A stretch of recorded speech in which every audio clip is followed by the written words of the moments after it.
Hey, you busy? Mm-mm. Okay, let me run something past you real quick. So I felt myself going down this rabbit hole of emotions and just decided, why go down it by myself? Okay, might as well go ahead and pick up the phone and call you, and we go together as a family. Let me just tell you something right now, not a minute later. I want to just go on record and say that I believe that women have by far the most strenuous experience on earth as a human. Like between male and female. Now, don't get it twisted. I do believe that males have their own kind of stressors and things that go on. But let me explain something to you, young Mr. Sir.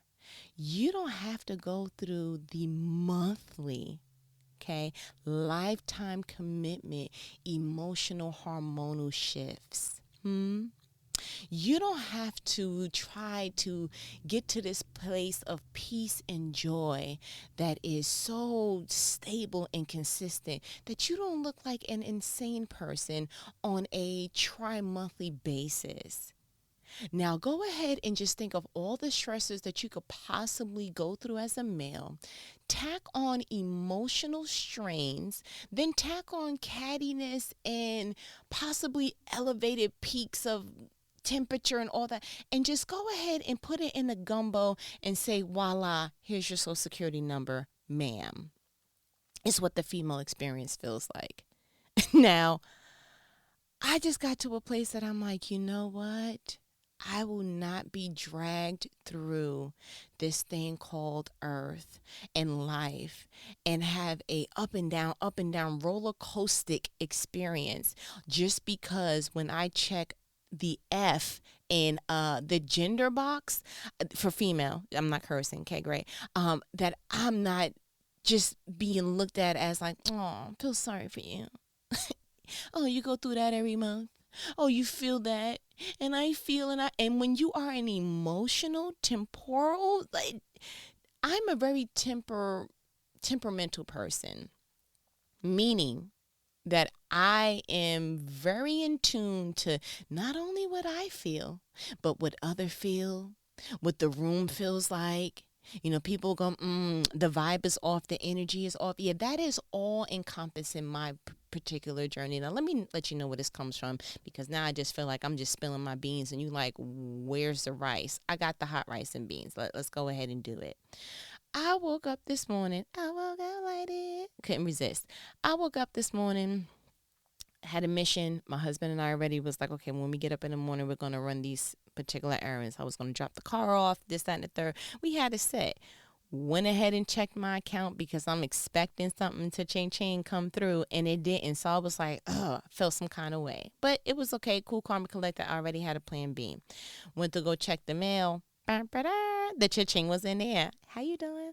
And so, I was excited. I'm like, yay. Because the last conversation that we had, when I was telling you that, listen, oh boy told Jesus in the Bible, I want to see. So I've been really expanding on this whole I want kind of prayer. Like I'm not beating around the bush no more with God. It's not like, well, I want such and such, but I try to do the humble prayers, try to sound like Jesus in Gethsemane, like, you know what, I want this, but you know what, God, let your will be done. I mean, that's cute. That's real. I could see how you trying to, mimic Jesus on earth. That's cute. But I had to just go ahead and just do it a step further. I was like, no, I'm going to give a whole bunch of I want prayers, okay? I want this because I am at a place that I realize I am not praying from selfish intent. I'm not praying for anything that looks like self-gain. So I trust my prayer life enough to be able to say, this is what I want, knowing that it's aligned with what Jesus wants from me, what God wants from me. You see what I'm saying? It's not like I'm like, I want this from my family. I want that from my family. I just want, the stuff that I'm praying for, God can make me a blessing distribution center. Like I'm just go ahead and make me global with it. You understand? But just make sure my character aligns with that. So get up this morning, see the ching ching in the check, following them. I'm excited. There's stuff going on. And within a 15-minute car ride, I noticed that different external things was shifting my mood, either for the better or for the other side of not better. Okay. And I was like, time out.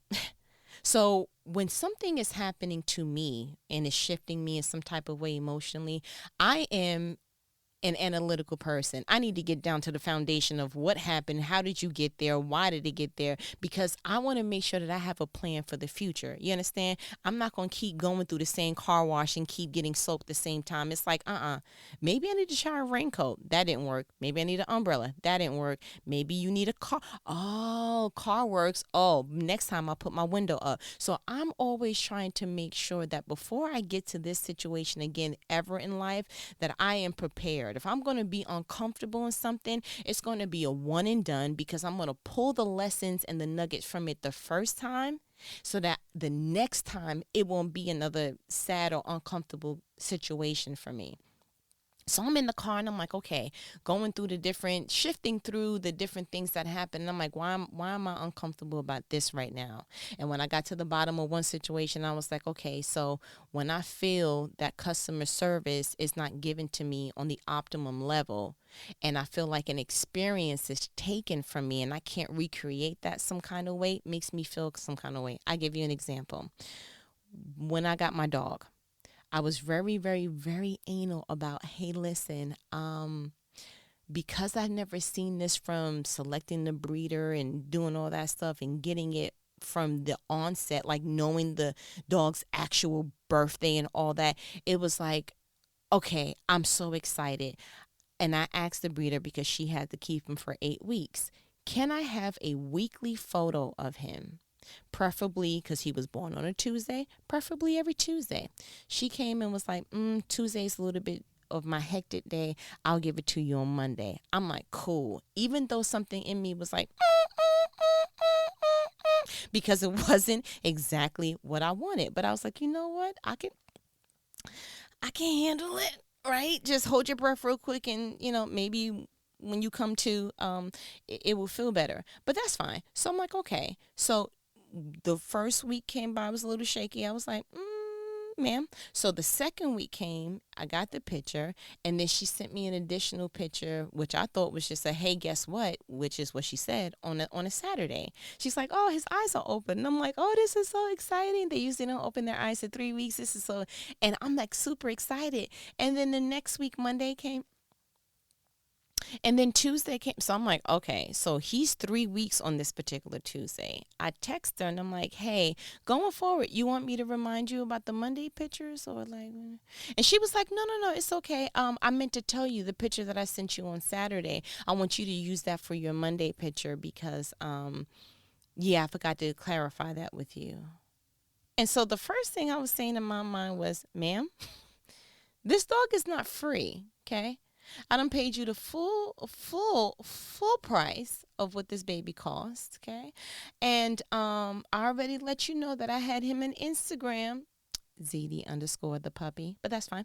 And I'm doing a scrapbook kind of thing, and I want to make sure that I am capturing the change, because this is where they evolutionize, like they really metamorphosize super de duper in the first couple of weeks. It's like I'm looking at the pictures like, is this the same baby? You understand? And so a part of me just wanted to be like, it is what it is. It's not that serious. You'll take as many pictures as you can when you get them. The other part of me was like, nah, dog. No, because I can't recreate this experience. What he looks like from week to week, I'll never be able to get that again. And I don't want to be handled flimsily. Oh, you get it on a Saturday, you get it on a Sunday. Oh, wait, we'll just skip this week and we'll do. No. So I had to find the common ground on how do I express what's bothering me without coming off as this belligerent, like, okay, that's rude kind of person. So I'm trying to get to the place that once I explain myself, that I should go ahead and drop it. Said my piece. I controlled me. I cannot control the situation or the outcome for the other person. And it still wasn't sitting with me right. And so I had to ask myself, I'm like, oh my gosh. You woke up this morning with the check with the ching ching, and you were like so excited because you're like, hey, I finally get to move this stuff around, move that. Then this situation happens with the picture, and it's almost like it put a damper in your day. So on the drive back home, I was like, I'm looking at the houses that I'm driving by because I'm one of those. I'm looking out the window, car Thomas, like, emotional, just looking out like, And I looked at the houses and I said, houses have a depreciating value. Someone can come to the house, fix it up on the inside, give it a maximized curb appeal on the outside, and it can change the value of the house. Someone can actually do the latter, where they can opposite come in, destroy the home in the inside, not keep up the landscape, and go ahead and ruin it, not only for that house, but for that neighborhood, and actually bring that value down. And I was like, okay. Yeah, and nothing about that house could change. The same, however many bedrooms, however many bathrooms, however many square footage, it just takes one person to do it right or to do it wrong to shift what the value of that thing is. And so I was like, got me thinking again. Then I started passing cars, and I'm looking at cars, and I'm like, you know what? Same thing with cars. There's dream cars with the repo guy. It takes one person not to be able to understand pay your payments. That kind of like, somebody, it can get auctioned off at a different price to someone else. There are great cars in the junkyard. But then there's some cars you get it and you go ahead and you maximize, aka you pimp your ride, and it's like, oh my gosh, you just really, the engine you put in and all the other bells and whistles, you really did bring up the value for that particular asset. And so I thought to myself, why am I treating my joy like it's a depreciating value? And it made me think, because my mind started going in kind of like, all right, well, gear mode, because literally this is fresh off the press. I said, the only thing that I know where a person is dependent on an external support of some sort or source is when people are on life support. And I had a daunting question. Did I put my joy on life support? Or did I, with shifting the verbiage, did I put myself in a place that I am in joy support, where my joy is contingent on external factors? I can be like, literally, you can be up or you can be down within 15 minutes. And again, the reason why I brought up all the female stuff in the beginning is because I was trying to ask myself, like, well, how close am I to menstruating? Maybe that's it. Or maybe it's because I didn't eat yet, because it is early in the morning. All I had was like my smoothie. And maybe but literally, again, those are still external forces that are contingent on your joy. Why am I on joy support? And if I'm honest with you, I beat myself up a little bit before this call, because I'm like, man, I should know better. I'm an encourager. I should know the signs and the symptoms to like, dog, this is not working. Like, don't walk into that trap. I should be strong enough in my standing that it's like, you already know that's not going to work for you. So why is it that I'm still falling prey to some of this? And one of the things that really initiated me wanting to even have this talk was realizing that the situation that happened with me within 15 minutes, but also the fact that I read something in my devotional yesterday, and it really kind of popped out at me, and I was like, now I see yesterday why that was such an eye-opener, because again, I had to apply it today. I really do believe that when you read something, whether it is spiritual Bible-based or is it something that, you was reading a regular book, whatever, in the secular realm, I really believe that once you get knowledge, that you will be tested to apply it.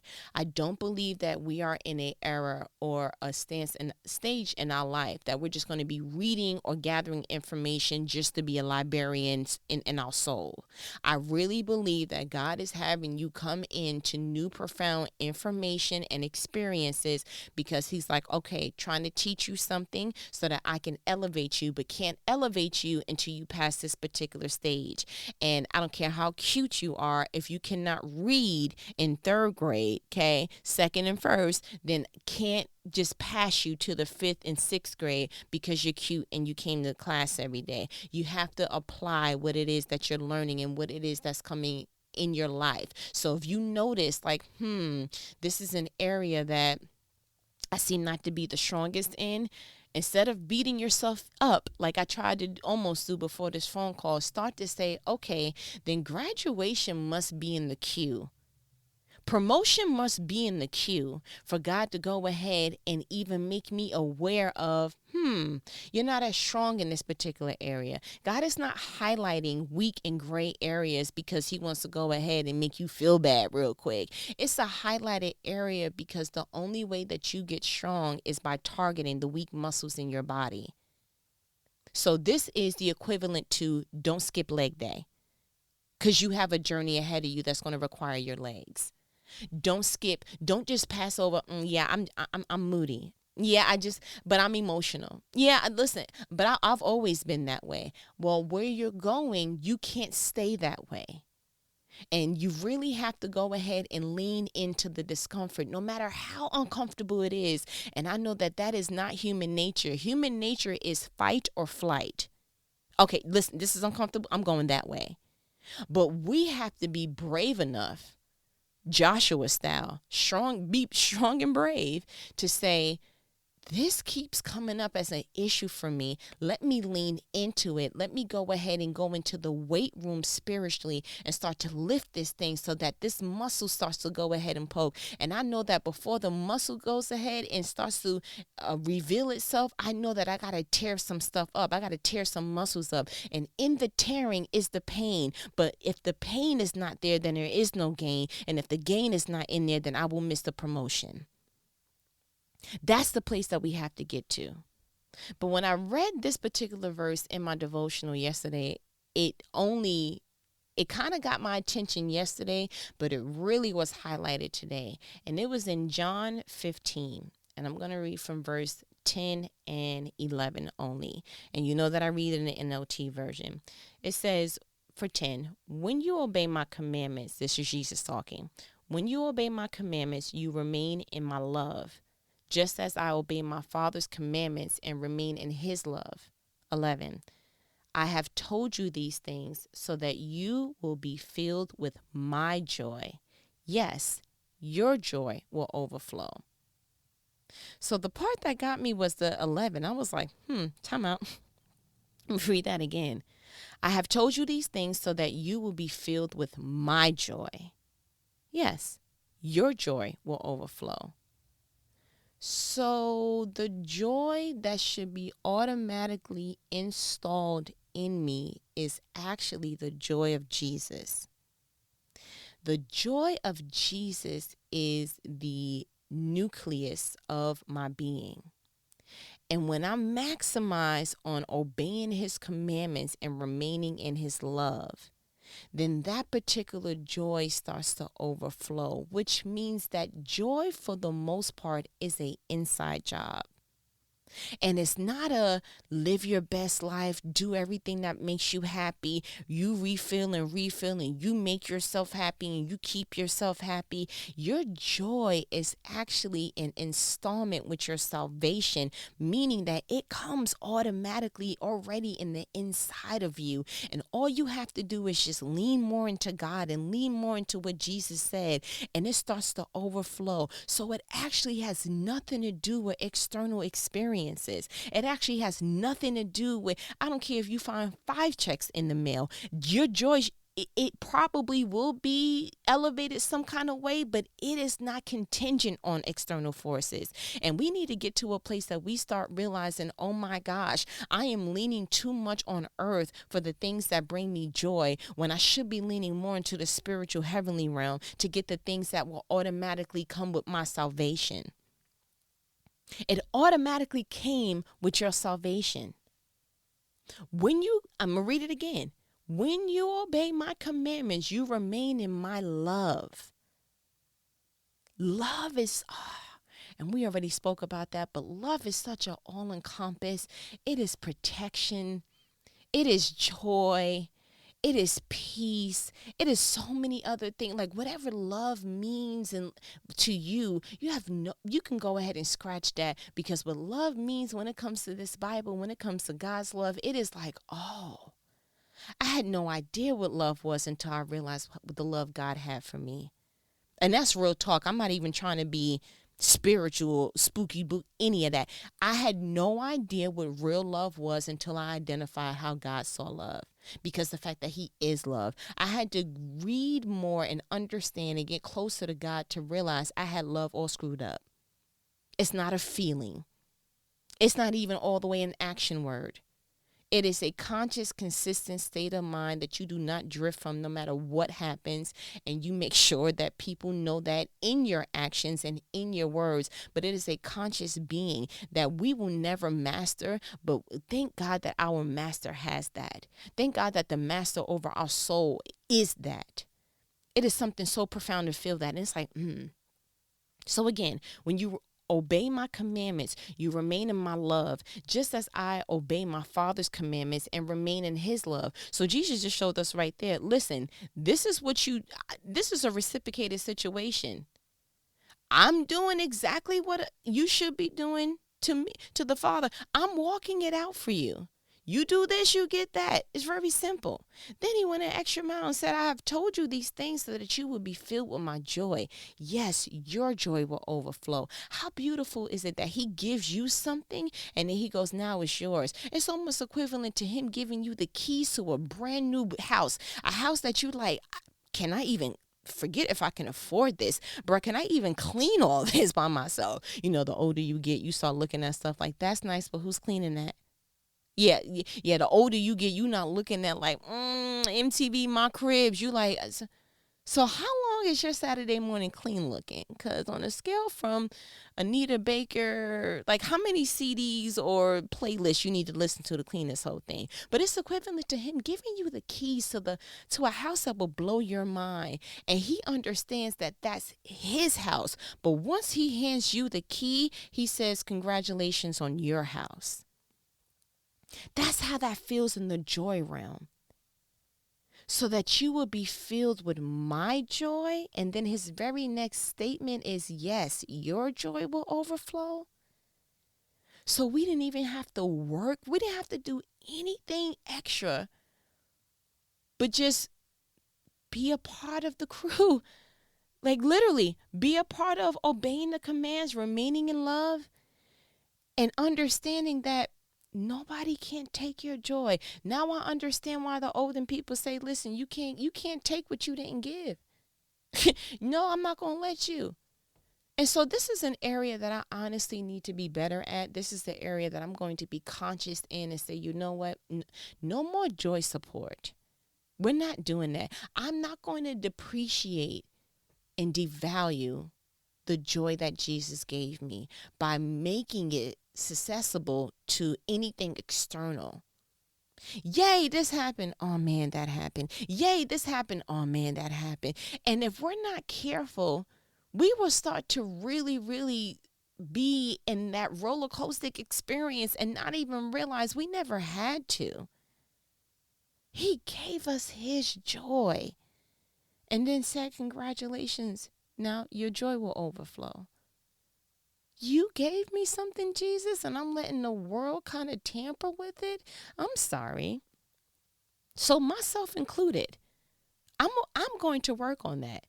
So my challenge to you is, have you been victim to that? Have you seen, oh my gosh, I gave the world my PIN number to my joy. Oh my goodness. I've gone ahead and allowed multiple card users so that they can deplete from my joy account. I didn't realize that I did that. Or maybe you realize you did do that and you didn't know how to come back to base. Go ahead and call the Joy Bank up and say, them other cards lost and stolen. Nope, and I don't want a replacement. Nope, and I want to change my PIN number. Nope, and I'm going to make sure that I go ahead back to the source and I start to fill my joy up, and just no one else gets that. It's almost like snorkeling. You know where your oxygen comes from. You know how deep not to go into the water, because after a while, you try to go under if you want, there's no more oxygen supply. And it would be foolish to think that you can take a deep breath, go underwater, have someone punch you in your stomach, and the deep breath should sustain you the whole way through. It's not wisdom to do things that will steal from you, but it's also not wisdom to think that something else is going to add to you. And so my challenge to you today is to get to that point that you realize, you know what? I'm getting off of joy support. I'm not doing it no more. Now that I realize that joy is a battery pack that is sourced by Jesus, okay?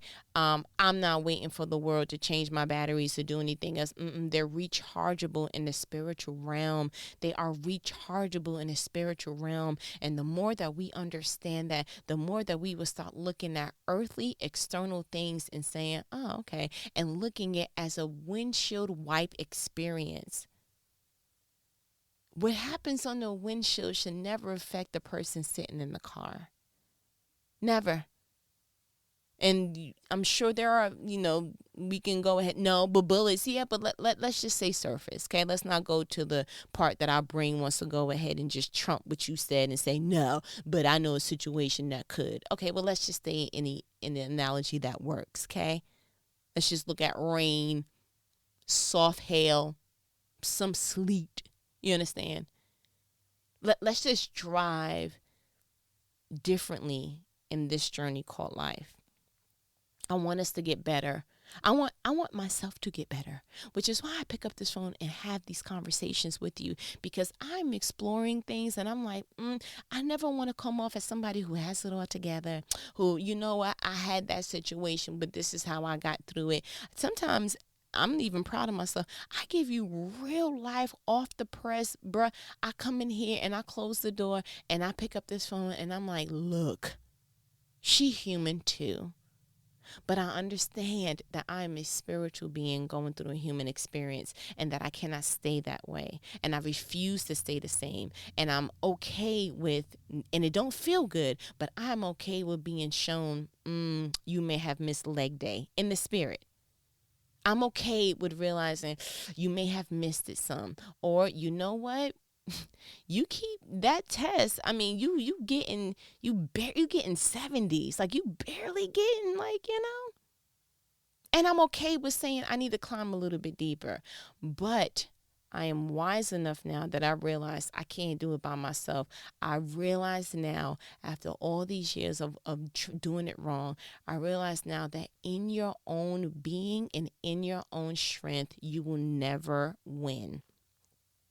You will never conquer whatever it is that you want to conquer. You will never, let me explain something to you. I have more willpower and more determination than anyone I've ever known. You put me to a task, it's gonna get done, because my willpower and determination is unmatched, sir. And God had to show me in a very humbling way that will only take me but so far. And so I have been wise enough to understand willpower, determination, or anything else that is a strength source of my own. I'm not relying on that as my source. I'm not. That's a nice little accessory for this thing called life, but I need to be leaned in to God. And let me explain to you another thing, because I never want to just talk in the earth realm. I want to bring it back to my foundation of the Bible.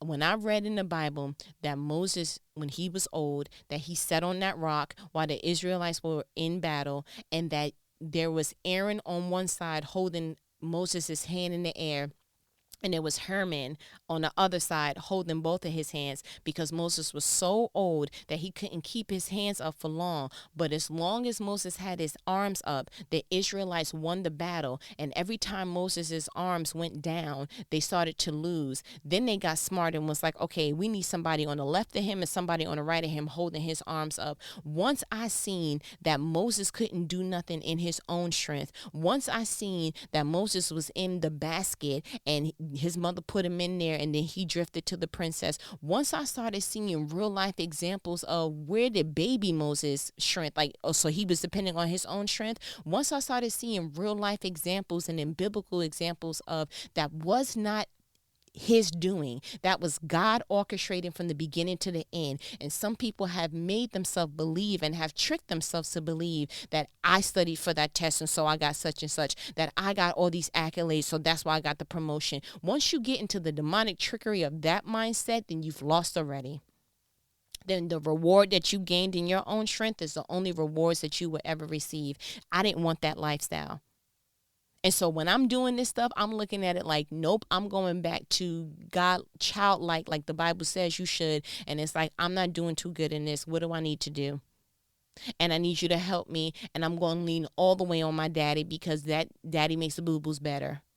Is exactly how I'm walking this thing called life, because that's wisdom now. That's the wisdom that I've acquired as I've gotten older. And I'm like, oh, I'm not doing nothing. I'm depending on favor, grace, mercy, all those things that don't require for me to do anything strenuous, but be attentive and be submissive to whatever God says.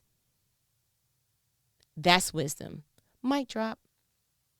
So I feel like you got what you needed. You know what these conversations are? They are life-provoking conversations that once we get off, you're going to be like, you know what? It's time for me to TSA. You want to know what TSA is? Think about it, speak it, apply it, boom. Copywritten, not really, but I want to say it. But as my good Annie says, all right, I ain't going to hold you. Later.